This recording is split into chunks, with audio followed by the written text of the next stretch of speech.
itti kan hambiseedha.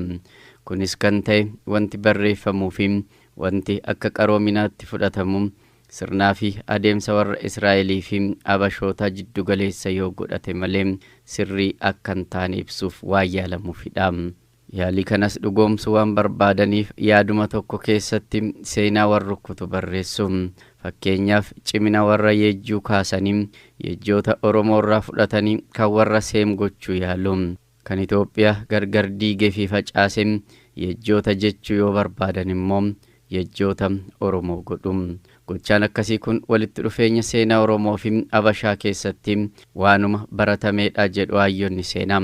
Yaaliin godhamu Oromoo abbaa biyyaa dhabsiisuun qaroomina Oromoo irraa fudhatanii kan ofii godhachuuf akka ta'edha. Qophii keenya seenaa Oromoo kanaan duraa keessatti sirna bulchiinsa federaalaa Oromoo Yejjuu irratti waan sinitti himnetu ture. Qophii seenaa Oromoo har'aatiin immoo kufaatii sirna bulchiinsa Oromoo Yejjuu irratti xiyyeeffanneerra nu wajjin tura.